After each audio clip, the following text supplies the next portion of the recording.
Há histórias que atravessam gerações como se fossem parte da própria terra onde nasceram. No interior do Brasil, principalmente nos rincões onde o tempo parece preguiçoso, há fatos que não são escritos em livros nem citados em jornais, mas que sobrevivem na memória coletiva como cicatrizes abertas. São lembranças que os mais velhos cochicham no alpendre, entre goles de café forte e o rangido da cadeira de balanço, enquanto o vento traz o cheiro de capim molhado e da terra que nunca esquece o que enterrou. Essa história, bem, essa é uma dessas que pouca gente ousou registrar. Não porque faltaram testemunhas, mas porque havia um tipo de silêncio que apertava o peito de quem tentava dar palavras ao que aconteceu. Ela começa num vilarejo pequeno, quase escondido entre morros e plantações de milho, onde nem todo mapa se dava ao trabalho de apontar. Um lugar onde o dia nascia no grito do galo e a noite chegava cedo, anunciada por lamparinas acesas e cães inquietos. Ali vivia uma família simples, os Valadares, donos de um pedaço de terra que já tinha passado de pai para filho, e depois para outro filho, como se a fazenda fosse um membro da família, talvez o mais severo e, ao mesmo tempo, o mais fiel. A matriarca se chamava Zuleide, uma mulher de mãos calejadas, pele tostada e olhos sempre meio distantes, como se parte dela vivesse em algum lugar da memória que ninguém mais alcançava. Quando jovem, Zuleide era conhecida por sua risada fácil e por uma doçura que se refletia até no jeito de falar com os animais. Diziam que tinha nascido com o dom de acalmar bicho brabo, que vaca que feria vaqueiro se deitava mansa quando ela chegava perto. Naquela época, antes de tudo o que viria, era disso que falavam dela. Zuleide tem alma boa, dessas que a natureza reconhece. Mas o tempo muda tudo, até as almas boas. A fazenda dos Valadares era conhecida principalmente por um pequeno rebanho de vacas leiteiras, e entre elas havia uma que se destacava de todas as outras, Marinês, uma res de porte imponente, de olhar calmo e manchas brancas que pareciam ter sido pintadas à mão. Não era só um animal, era quase um membro da família. Zuleide a tinha visto nascer, tinha ajudado no primeiro respiro, no primeiro passo. A vaca a seguia onde quer que fosse, como um cachorro fiel. E quem vivia ali sabia. Havia algo de diferente na ligação entre as duas. Não era natural, diziam. Era bonito, mas havia quem chamasse de estranho. O ano era 1974, e o Brasil vivia momentos complicados, ainda marcado pela ditadura, mas nas fazendas afastadas como aquela, a vida seguia com outro ritmo, um que ignorava os jornais e seguia obedecendo apenas às estações. Naquele ano, porém, tudo mudou. Numa manhã comum de agosto, com o orvalho ainda brilhando nas folhas do pasto, Zuleide saiu como sempre fazia para conferir o gado, mas aquela seria a última vez em que olharia Marinês nos olhos. Ninguém sabe ao certo o que aconteceu naquele dia. Só se sabe que ela saiu para o pasto e voltou com o rosto pálido, os olhos fundos e uma respiração trêmula, como alguém que tinha visto muito mais do que podia suportar. Não disse uma palavra, não fez um gesto. Simplesmente entrou em casa, passou reto pelos filhos, ignorou o marido e se trancou no quarto.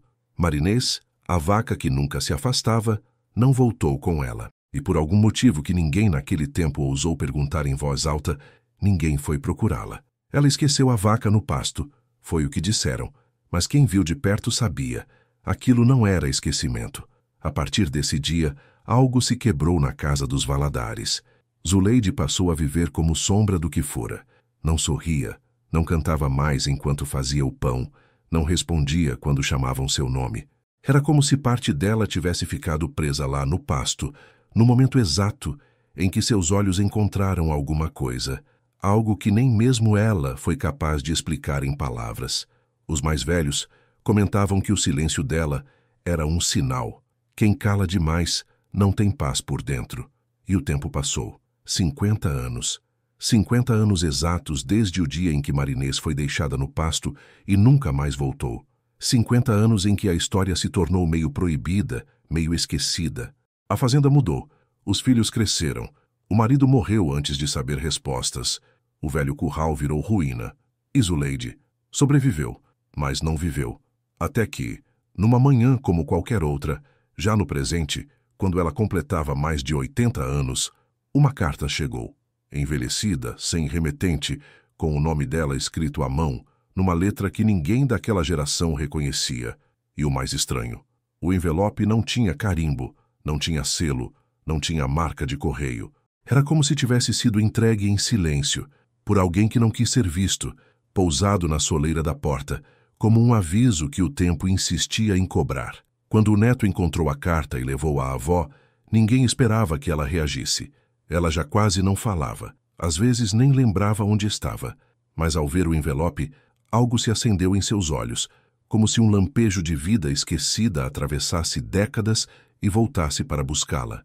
As mãos trêmulas que mal seguravam uma xícara, agora apertavam o papel com firmeza. Foi a primeira vez em muito tempo que ela chamou alguém pelo nome.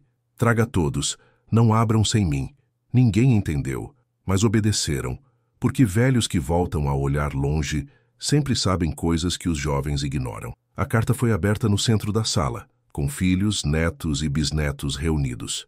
Quando as palavras escritas ali vieram à tona, algo se quebrou no ar.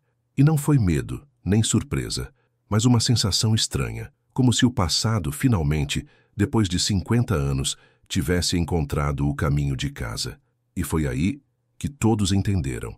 Zuleide não havia esquecido a vaca no pasto. Ela a deixou lá, porque a carta dizia que aquilo não era o fim, era o começo, e que a família inteira, querendo ou não, ia ter que encarar a verdade sobre o que foi enterrado naquele dia. E sobre o que, ou quem, nunca deixou de esperar. A sala estava silenciosa, quase pesada, como se o ar tivesse engrossado antes mesmo de alguém ter coragem de tocar no papel que descansava sobre a mesa. Todos estavam ali. Filhos, netos, bisnetos, agregados, vizinhos próximos, porque notícia em interior corre mais rápido que o vento. Mas ninguém ousava falar. Era como se cada um sentisse que aquele envelope, tão simples e sem selo, carregava algo que não pertencia ao presente, algo que não tinha o direito de voltar, mas voltou. Foi o neto mais velho, André, quem finalmente abriu a carta, não porque queria, mas porque ninguém mais teve coragem de ser o primeiro.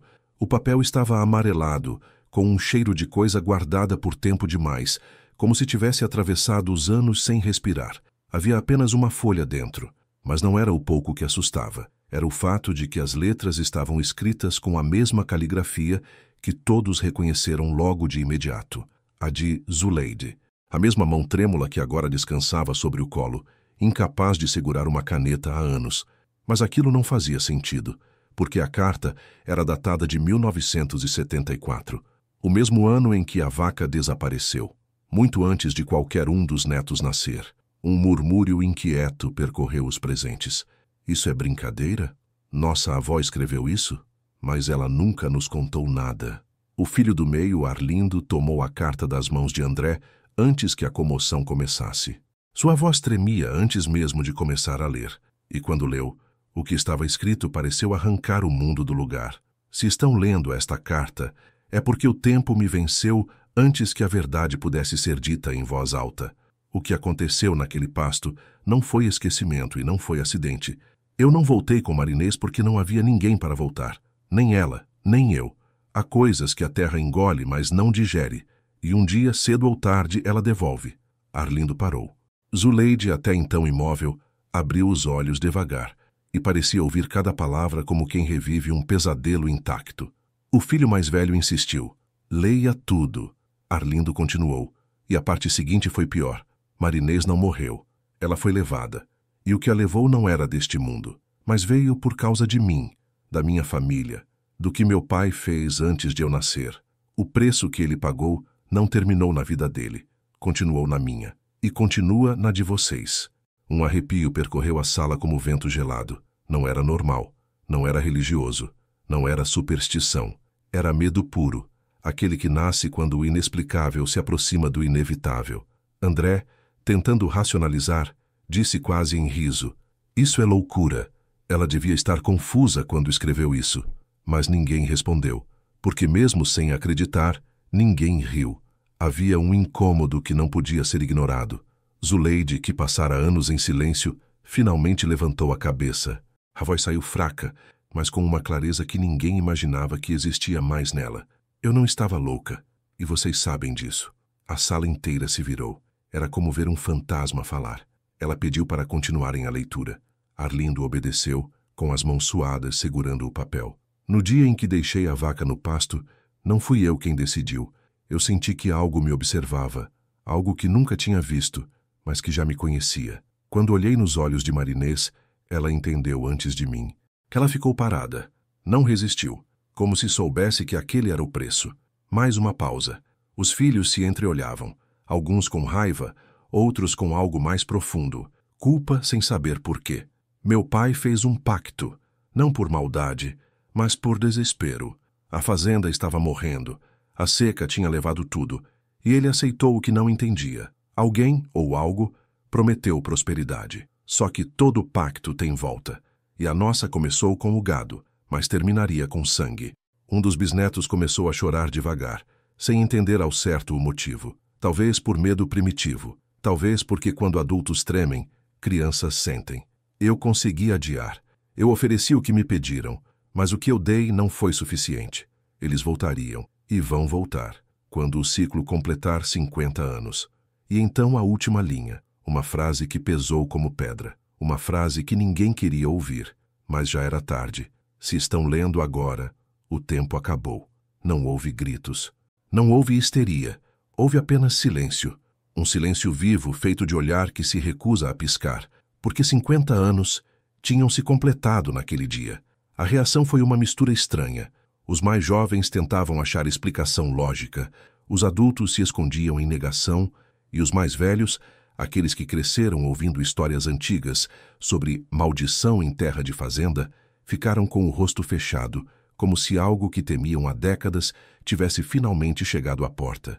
Zuleide respirava fundo, os olhos agora fixos na janela como se algo lá fora a chamasse. Não parecia assustada, mas cansada, muito cansada, como quem já sabia que esse momento chegaria. Foi então que a neta caçula se atreveu a perguntar: Vó, o que a senhora viu naquele dia? Zuleide demorou, mas respondeu: Não era bicho, não era gente, era como se a terra tivesse fome, e olhos, e voz. Ninguém soube o que fazer com isso, mas algo ainda pior viria a seguir. Porque a carta não era a única coisa que chegou naquele dia. Enquanto a família ainda tentava processar o que havia lido, os cachorros da fazenda começaram a latir. Um latido que não era comum, não era de defesa, era de medo. Um som grave, contínuo, como se estivessem vendo algo que os humanos ainda não tinham percebido. E aí, como se o passado estivesse esperando o momento exato para voltar, uma nova presença surgiu do lado de fora da casa. Não era pessoa, não era animal. Era algo parado, no exato ponto onde começava o caminho para o pasto antigo, como se tivesse esperado 50 anos para ser visto de novo. E Zuleide, com a voz baixa e sem espanto, apenas murmurou: Eles voltaram pelo que ainda falta. A respiração de Helena ficou presa no peito. A sala parecia encolher à medida que as palavras da carta ecoavam dentro dela, como se estivessem vivas. O silêncio da casa, antes apenas incômodo, agora era ameaçador. O cheiro antigo das tábuas de madeira, o ranger do vento atravessando as frestas das janelas, tudo parecia ganhar um significado que ela nunca havia percebido antes. Era como se a casa esperasse, como se algo ali dentro ainda estivesse acontecendo, mesmo depois de tantos anos. Ela releu a carta pela terceira vez, mas aquilo não a ajudava. Cada frase parecia esconder outra por trás.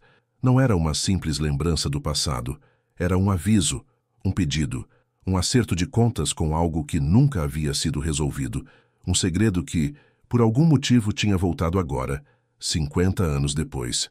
A vaca nunca foi o problema, vocês sempre souberam disso. A frase não saía da cabeça dela. Ela tentou imaginar a mãe, jovem, recebendo aquela carta, talvez chorando, talvez queimando-a, talvez fingindo que aquilo nunca existiu. Mas por quê? O que poderia estar ligado àquela história esquecida, ao animal deixado no pasto, a algo tão aparentemente banal e ao mesmo tempo tão pesado? Foi então que Helena notou algo que antes não tinha percebido. No canto inferior da carta, quase apagada pelo tempo, havia uma assinatura, ou melhor, um símbolo. Não era nome, era um desenho. Parecia uma espécie de círculo partido ao meio, com uma linha vertical no centro. Simples, mas estranho. tão estranho que parecia impossível ter sido feito por acaso. Era um símbolo que não pertencia à família, mas ainda assim ela tinha a sensação perturbadora de já ter visto aquilo antes. Ela sentiu um arrepio subir pela coluna. A lembrança veio como um estalo. O símbolo estava entalhado no celeiro antigo. Não apenas uma vez, várias. Discretamente em pedaços de madeira, como se alguém o tivesse marcado ao longo dos anos, repetidas vezes. Algo que, quando criança, ela achava que era apenas vandalismo ou ociosidade de algum parente. Mas agora não parecia inocente. Helena sentiu as pernas enfraquecerem. Sentou-se. Só então percebeu que suas mãos tremiam. Isso não é sobre uma vaca, sussurrou. A casa continuava imóvel, mas agora parecia observá-la. Cada foto antiga pendurada na parede ganhava um significado novo, como se os mortos estivessem tentando falar, como se alguém, ou algo, estivesse esperando que ela fosse até o fim dessa história que nunca deveria ter sido esquecida. E então, pela primeira vez, ela percebeu outra coisa. A carta não falava sobre o que aconteceu, mas sobre por que não deveria ter acontecido. Ela não estava ali para contar o passado. Ela estava ali para impedir o futuro. Helena respirou fundo. Pegou a carta, dobrando-a com cuidado, como se segurasse um artefato explosivo. Caminhou até a porta dos fundos. O vento estava frio, mas algo a puxava. Olhou para o celeiro. O mesmo que estava trancado havia anos. O mesmo que ninguém ousava abrir. O mesmo que, segundo sua mãe, não guardava nada além de lembranças velhas. Lembranças velhas demais para continuar inquietas. Quando a porta gemeu ao abrir, Helena sentiu que algo despertava junto com ela. O cheiro de madeira úmida, poeira antiga e silêncio acumulado invadiu seus sentidos. Cada passo levantava pequenas partículas esquecidas no ar, como se o tempo estivesse sendo mexido com as mãos. E então ela viu. Ele estava lá, o símbolo, o mesmo da carta, marcado nas paredes, em tábuas, em caixotes, em uma viga na altura dos olhos. Aquilo não era um enfeite, não era uma marca de criança. Era um aviso, uma assinatura, uma presença. No fundo do celeiro, algo chamava sua atenção. Uma caixa de madeira escura, antiga, amarrada com cordas. E no topo dela, outra folha dobrada, amarelada, desgastada, mas intacta, como se estivesse esperando exatamente aquele dia para ser lida. Suas mãos hesitaram, mas não havia mais volta. Ela puxou a caixa para perto, retirou as cordas, abriu a tampa. Dentro havia objetos que não faziam sentido algum. Um colar com uma pedra azul manchada, uma pequena faca enferrujada, uma fotografia rasgada ao meio, um caderno com a capa manchada, como se tivesse sido molhado pela chuva, ou por lágrimas. E por fim um envelope, desta vez endereçado a ela, com seu nome escrito à mão, mas a caligrafia era a mesma da carta anterior, a mesma de 50 anos atrás. Helena sentiu o coração parar por um segundo. Aquilo não era possível. Não havia como aquela carta ter sido escrita para ela antes de ela nascer, a não ser que quem escreveu soubesse que ela um dia a encontraria. O tempo parecia já estar decidido antes mesmo de ela viver. Ela abriu o envelope. Se você está lendo isto, então o que eu temi aconteceu. O silêncio que tentei manter não foi suficiente. O peso que escondemos da terra não ficou enterrado. Você precisa saber a verdade, não sobre a vaca, sobre a escolha, a nossa escolha, e o preço dela. Helena fechou os olhos.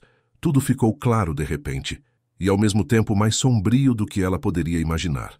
A carta não era sobre perdas comuns, era sobre culpa, um pacto, uma consequência que não terminou, um segredo que foi passado adiante como um fardo herdado. E agora era dela. Ela ergueu os olhos devagar, sentindo que não estava mais sozinha ali. Na escuridão do celeiro, um som ecoou. Não era vento, não era madeira estalando. Era outro tipo de presença. Algo que não queria mais ser ignorado. Helena percebeu. A vida da família não estava sendo mudada agora. Ela já estava mudada desde o dia em que decidiram esconder a verdade. A carta não avisava sobre o que iria acontecer. Ela explicava o que já estava acontecendo. E o passado estava voltando para cobrar. Ela sabia. Nada mais seria como antes. E havia mais uma página na carta. Uma frase solitária, escrita com a letra trêmula de alguém que já sabia que seria tarde demais. Se você abrir a caixa, o resto também vai acordar. Quando Helena terminou de ler a última frase da carta, o silêncio que tomou conta do celeiro não era mais o mesmo. Não era o silêncio comum de um lugar abandonado. Era um silêncio cheio de respiração, cheio de presença. Era como se o ar tivesse ficado mais denso, mais pesado, mais vivo, como se alguém ou algo estivesse aguardando que ela compreendesse o que aquilo significava. Ela olhou novamente para a caixa aberta. Aqueles objetos aparentemente desconexos agora pareciam formar um conjunto, um tipo de altar da memória, uma prova física de que algo terrível havia acontecido e fora cuidadosamente empurrado para as sombras durante meio século. O colar com a pedra azul, a faca, a fotografia rasgada, o caderno manchado, nada daquilo era aleatório. Tudo tinha pertencido a alguém. Tudo tinha sido guardado por um motivo. E pela primeira vez, Helena sentiu com clareza que a carta não era apenas um aviso. Era um pedido desesperado para que a história finalmente fosse contada.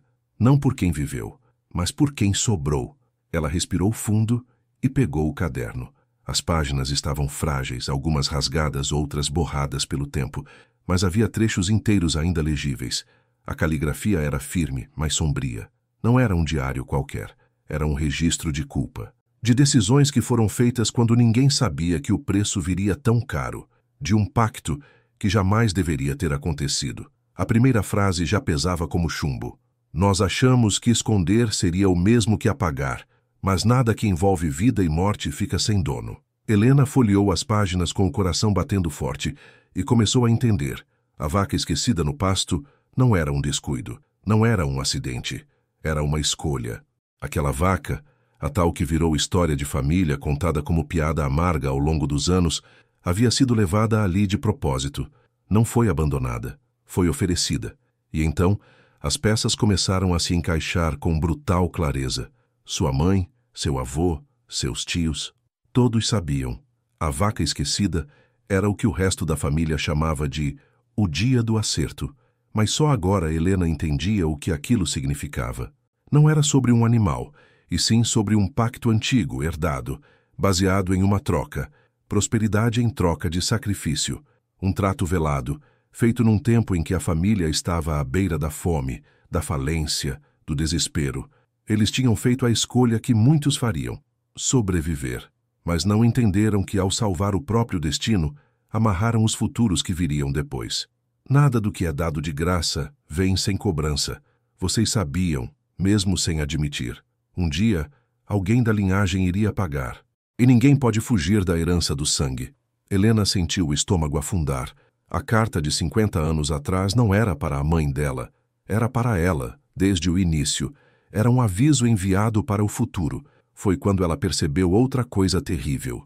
O símbolo, aquele círculo dividido, aquele traço no meio, não era apenas uma marca, era um selo. E ele não marcava as paredes do celeiro, ele marcava os limites do que estava preso ali. O pacto não tinha sido quebrado, apenas adormecido. E ao abrir a caixa, ela abriu o que o pacto mantinha quieto. Um som ecoou atrás dela, um passo lento, abafado, como se a madeira reclamasse ao sustentar algo que não deveria mais existir. Helena virou-se devagar, como quem já sabe o que vai ver, mas ainda espera estar errada. No fundo do celeiro, entre sombras, um vulto se movia. Não era nítido, não era humano. Era a forma de algo que já foi carne, já foi vida, já foi animal, e que agora era apenas o resto do que foi deixado para trás. Uma presença de ossos, fome e cobrança. Um eco deformado do sacrifício feito há 50 anos. E foi ali, sem negar, que Helena finalmente entendeu. A vaca nunca foi deixada no pasto. Ela foi entregue. E agora, 50 anos depois, a dívida havia voltado. Não por maldade, mas porque o pacto era uma corda que nunca foi cortada. Apenas esticada no tempo. Helena abriu a boca, mas o grito não saiu. Não porque ela estivesse paralisada, mas porque uma compreensão maior tomou conta dela. Não adiantava fugir, não adiantava negar. Alguém da família precisava pagar, e no fundo, ela sabia que era por isso que a carta havia chegado agora, não antes. Porque ela era a única disposta a não repetir o erro, a única que não iria esconder, a única capaz de quebrar a dívida sendo paga com silêncio. Lentamente, ela pegou o colar da caixa. Ele parecia pulsar nas mãos dela, como se carregasse o resto daquilo que fora prometido, e entendeu o que precisava fazer. Chega, ela murmurou, com uma firmeza que nem sabia que tinha. Acaba comigo. As palavras não eram de rendição, eram de escolha. Se a família recebeu prosperidade com sangue, ela quebraria o ciclo devolvendo o que foi tomado. O vulto na sombra parou. O silêncio se tornou espesso, como se o próprio ar tivesse sido suspenso. A madeira não rangeu mais. Nada se moveu. Ela fechou os olhos. Finalmente o pacto tinha um fim. Não por fuga, mas por entrega. Helena não gritou, não lutou, não foi levada. Ela se ofereceu. E por isso houve redenção. Quando encontraram o celeiro dias depois, a caixa estava fechada novamente. O símbolo ainda lá. Mas nada mais se movia. Nem coisa viva, nem sombra. A família tentou justificar o desaparecimento de Helena com explicações lógicas. Uns disseram que ela fugiu, outros que surtou, outros ainda que encontrou algo que a enlouqueceu. Mas quem olhou com atenção, de verdade, viu algo diferente. A casa estava leve, o ar silencioso, mas não pesado, as paredes sem ruído, o símbolo apagado. E pela primeira vez em 50 anos, ninguém sonhou com o pasto. Ninguém ouviu o mugido preso no escuro. Ninguém sentiu o peso do sangue. Helena partiu, mas não levou a maldição com ela. Ela a encerrou. O preço foi trágico, mas a paz foi real. E assim, a vaca esquecida no pasto deixou de ser lenda, deixou de ser piada amarga, deixou de ser herança e virou o que sempre deveria ter sido: o último sacrifício.